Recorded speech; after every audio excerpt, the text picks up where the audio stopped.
పిల్లలారా, మీరు పాపము చేయకుండుటకై ఈ సంగతులను మీకు వ్రాయిచున్నాను.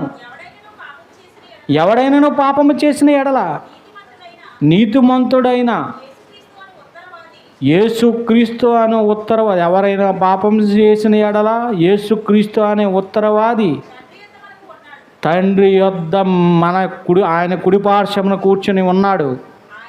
ఆయనే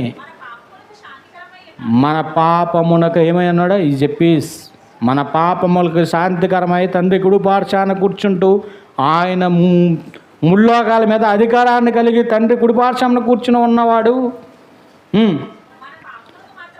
మన పాపములు మాత్రమే కాదు సర్వలోకమునకు. అంటే బిజీగా ఉన్నాడు. ఎప్పటికైనా బిజీ షెడ్యూల్ అయింది. ఏమంటే హీరోలకి ఎప్పుడు బిజీ? కొంతకాలమే బిజీ. ఈయన ఎప్పుడు నుండి బిజీగా ఉన్నాడా? తండ్రి దగ్గర కుడిపార్శ్వాన కూర్చుని బిజీ షెడ్యూల్ అయింది. ఎవరైతే వాళ్ళని శోధనలో గురి చేసి ఆ శోధనలో పడినప్పుడు తిరిగి వాళ్ళు నూతనపరచబడినట్లు, వారి పలానా ఆత్మ శరీరాలు క్రిందారోగ్యముగా మార్చబడినట్లు వారు ఎవరైతే కన్నీళ్ళు విడిచి ఒక తీర్మానం చేసుకొని ఇక నుండి నేను జీవించే జీవితం క్రీస్తుకి అంకితం చేసుకుంటున్నాను, నా కాళ్ళతో నేను నిబంధన చేసుకుంటున్నాను, నా కాళ్ళతో నిబంధన చేసుకుంటానని ఎవరైతే విరిగి నలిగిన హృదయంతో దేవుని ఎదుట ఒప్పుకుంటారో ఆ విజ్ఞాపనను తీసుకుని తండ్రి కుడిపార్శ్వాన కూర్చున్న క్రీస్తు తండ్రికి తెలియజేసే పని ఎప్పటి నుండి ప్రారంభమైంది, ఎప్పటి వరకు ముగిస్తుందో తెలీదు. ప్రారంభమైంది 2000 సంవత్సరాల క్రితం అనుకుంటే ఆయనకు ముల్లోకాల మీద అధికారం ఇప్పటి వరకు కూడా బిజీ షెడ్యూల్ అయింది.